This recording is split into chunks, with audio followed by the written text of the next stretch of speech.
Hey S'mores, I'm Shannon Morse. Welcome to Morse Code. I do tech reviews and tutorials, so if you are looking for in-depth tech and gadget content, you've come to the right place. Today, I am wrapping up 2021, and I'm also wrapping up my basement series, and I gotta say, it's kind of bittersweet. This whole studio basement build has been a dream of mine for so long, so I really wanted to take you with me on the entire journey so that you could see what it was like to work through the whole process. So I hope that it was useful, and I also hope it was kind of entertaining. I'm really glad that I decided to jump just headfirst into the construction when I did. We saved up when we moved into this house, and about a year after we first got our keys, we broke ground on building this studio with our hired contractors. I knew that it would take a long time because of the delays with materials and because of, the virus, and because the company that we had hired had multiple projects going at the same time, but it definitely took a little bit longer than I had expected, even with my assumed delays considered. So really, I didn't even get to move into the space until July, and that's when I went to North Carolina to visit my family in July, so I didn't even unpack and get settled into the space to start recording again until later in August. It was a lot of pressure and a lot of stress for sure, because not only was construction happening in our basement, but I was also managing that construction as a project manager, making sure that everything was done the way that I needed and the way that I wanted it done. But I was also working my own job. So I was trying to make videos all day, every day, and I couldn't do as many videos as I wanted. And I directly saw slower growth because of that this year. So my channel did not grow as fast as I wanted it to this year. I really had to slow down. I had to breathe because I wasn't getting sleep. I really had to cut back on production so that I could pay attention to the studio as well and make sure that everything was being built correctly. And that kind of worried me because the point of the studio build was to grow my channel, so I really wanted to keep that steady momentum happening on YouTube at the same time. But doing those two jobs at once was kind of like trying to keep a full-time job after having a kid. At least that's what I've been told by people who have kids and have seen what this experience was like. So unless you have help,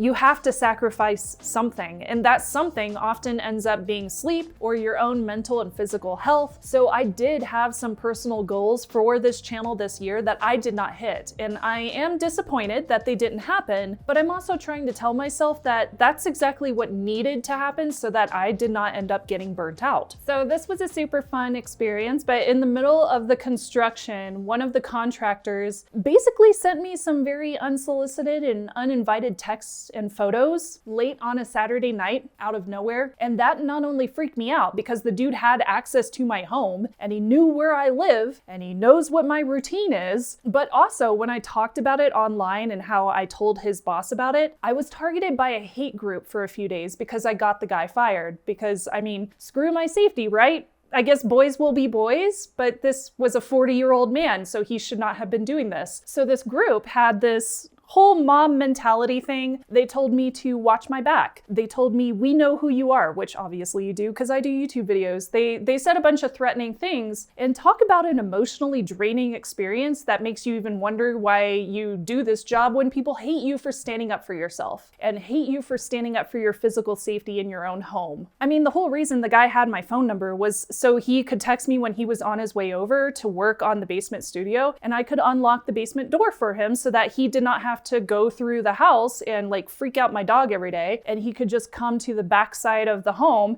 unlock the basement door, and work on the construction. I wouldn't even have to see him. He could just take care of whatever he was doing and then let me know when he was leaving at the end of the day. Totally cool, totally professional, but I guess giving him my phone number so that he could tell me when he was coming over and I could unlock the door also meant to him that he could send me unsolicited photos, even though this is a professional workspace and I live at home with my husband. I guess this just did not pass his mind. I don't know. But honestly, I'm glad that I talked about it because the amount of replies that I got from my Twitter thread about that whole ordeal made me realize that tons of women straight up make their husbands deal with contractors so that they don't even have to deal with it. They've had even worse cases of harassment than I have. And they know their husbands will get treated with more respect. And that is so problematic in our society. Anyway, vent over. So I went through this somewhat paranoid process of setting up alarms and motion sensors and cameras, and I alerted my neighbors about the guy just in case he showed up unannounced after he got fired, and luckily that never happened, but I don't think I will ever let my guard down. It is scary to know that a man who should be treating you with respect and have boundaries in a workplace environment would decide that that's the perfect time to come on to you, even though he's been in the household that you and your husband own and share. Like, talk about disrespectful to my husband as well, and a huge power play.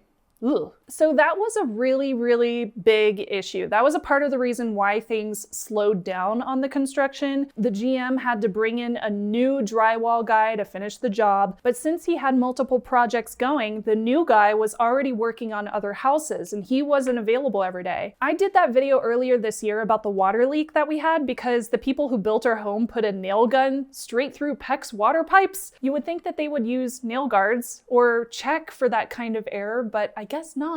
New build, yay. There are still a few things that I haven't gotten around to in the studio. Like, I need to set up more studio foam so that there's less reverb, there's less echo. And I think that's going to be my priority this next year. I think that I need to rearrange a few things to fit my needs a little bit better now that I'm working in this studio full time instead of a small bedroom, which is where I used to work. Cable organization for my desk needs a bit of a revamp since I was just kind of in a hurry to get it up and working. But I think that everything for the most part is where it needs to be and it's working for my needs. So I'm really, really happy with this area. It feels kind of weird to be back in a home studio, and I sort of feel like I went full circle from when I started in 2008 as a content creator. When I started down this very, very deep rabbit hole, I was hosting Hack 5, which is HAK5. Subscribe to that channel. I'm still on that channel as well. And we were working out of a bachelor pad, basically.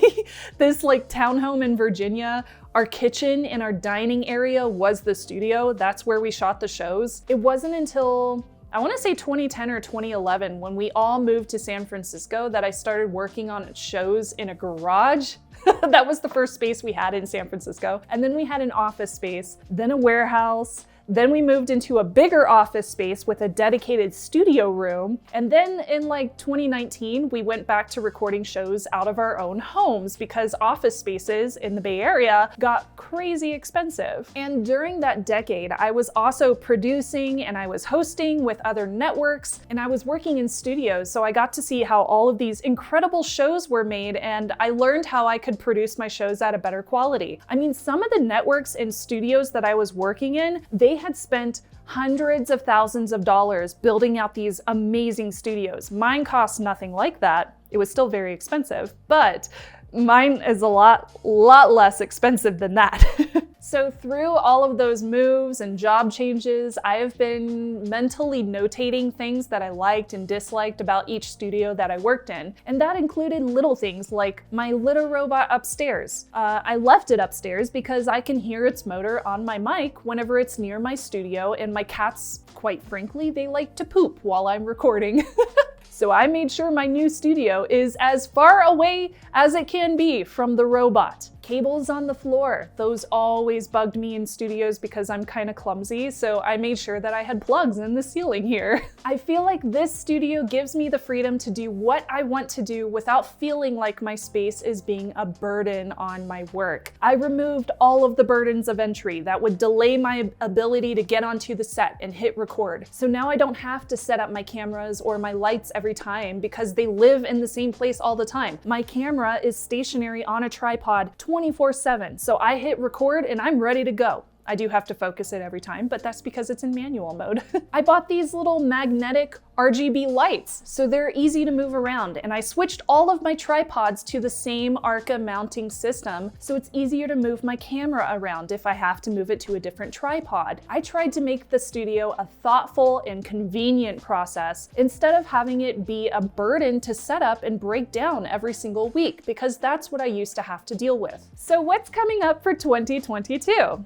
Well, I will share my plans in an upcoming video, but until then, subscribe. I have a feeling there's there's going to be some really fun videos coming up in January, which you will want to stick around for. Huge thank you again to my sponsors for the whole Basement Studio series. That included Lutron Cassetta, Alienware, Uplift Desk, and Ubiquity. I reviewed all of the different products that they provided in separate videos, and I showed how I'm using them. These sponsors were chosen by me because they all make products that I know will last me a long time and are perfect for this studio space. Now, if you want to support the content on this channel, which is always free to view, check out the links in my description. My personal favorites are Patreon, YouTube memberships, which is that little join button, and buy me a coffee because you also get perks when you sign up. But if you want to grab some stickers or some swag, I've got a store link for merch as well. Thanks again so much to my s'mores for subscribing and for watching. I hope you enjoyed this series. I'm Shannon Morse, and I'll see you soon. Bye, y'all.